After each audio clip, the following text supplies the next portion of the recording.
Hello বন্ধুরা, welcome to my channel technical tips solution. আমার নাম মানিক। তো বন্ধুরা, আজকের ভিডিওর মাধ্যমে তোমাদের কাছে শেয়ার করব যে ই-শ্রম কার্ডের নতুন আপডেট নিয়ে এসেছি তোমাদের কাছে। প্রতি মাসে ৩,০০০ টাকা দিচ্ছে কেন্দ্রীয় সরকার। কারা পাবেন এবং কিভাবে পাবেন, তো সেটার বিষয়ে আজকে এই ভিডিওর মাধ্যমে জানাবো। এবং যারা যারা প্রথমবার আমার এই চ্যানেলটি দেখছো, প্লিজ একে সাবস্ক্রাইব করে পাশে থাকা বেল আইকনটির মধ্যে প্রেস করে নেবে। তাহলে পরে এরকমই নতুন নতুন ভিডিওর আপডেট তোমাদের কাছে পেয়ে যাবে। তো বন্ধুরা, ভিডিওটি শুরু করছি। দরিদ্র অসহায় মানুষদের জন্য ইতিমধ্যেই অনেক ধরনের আর্থিক সহায়ক প্রকল্প চালু করেছে কেন্দ্রীয় সরকার। আবার ই-শ্রম কার্ড নামে নতুন প্রকারের শ্রমিক কার্ড দিচ্ছে মোদী সরকার। আর এই ই-শ্রম কার্ড থাকলে প্রত্যেক মাসে ৩,০০০ টাকা করে পেতে পারেন তারা। সাথে থাকবে আরও সুযোগ সুবিধা। কাদের জন্য এই প্রকল্প, কিভাবে আবেদন করবেন, এখানে বিস্তারিত খুঁটিনাটি সমস্ত তথ্য জেনে নিন।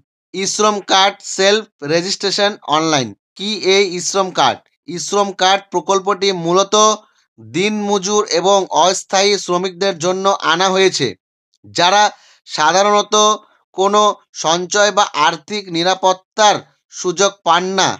২০২১ সালে আগস্ট মাসে প্রধানমন্ত্রী নরেন্দ্র মোদী এই কার্ডটির সূচনা করেন। বর্তমানে আমাদের দেশে প্রায় ৪০ কোটি মানুষ অসংগঠিত ক্ষেত্রে কাজ করেন, যার মধ্যে ইতিমধ্যেই ২৯ কোটি মানুষ ই-শ্রম কার্ডের সুবিধা গ্রহণ করেছেন। ই-শ্রম কার্ডের বেনিফিটগুলি কি কি সেটার বিষয়ে জানাবো। ই-শ্রম কার্ডধারীরা ৬০ বছর বয়সের পর প্রতি মাসে ৩,০০০ টাকা করে পেনশন পাবে।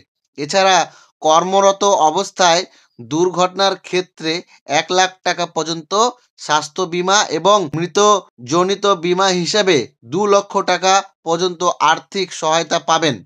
এছাড়াও এই কার্ড থাকলে পিএমএওয়াই প্রধানমন্ত্রী আবাস যোজনা, পিএমজেএওয়াই প্রধানমন্ত্রী জন আরোগ্য যোজনা, পিএম কিষাণ সহ একাধিক সরকারি প্রকল্পের সুবিধা পাওয়া যাবে। কারা আবেদন করতে পারবে? ই-শ্রম কার্ডের জন্য আবেদন করতে হলে আপনাকে অসংগঠিত ক্ষেত্রে কর্মরত শ্রমিক হতে হবে। এছাড়া বয়স ১৬ থেকে ৫৯ বছরের মধ্যে হতে হবে। তবে যারা ইপিএফ বা ইএসআই এর সুবিধা পান, তারা এই কার্ডের আওতায় আসবেন না।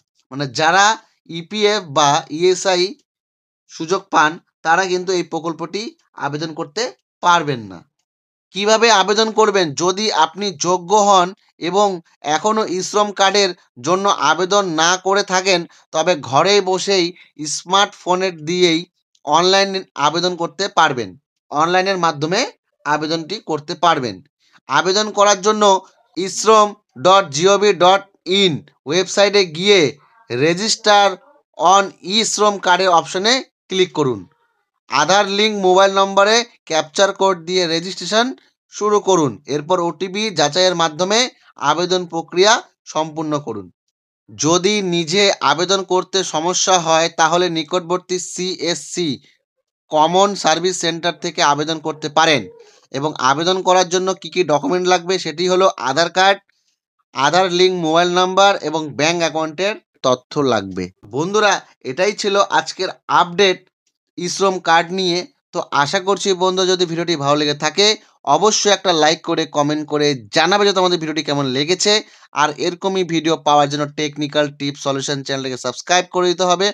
পাশে থাকা বেল আইকনটির মধ্যে প্রেস করে নিতে হবে। ভালো থাকবে, সুস্থ থাকবে আর আমার এই ভিডিওগুলি তোমরা দেখতে থাকবে। ধন্যবাদ।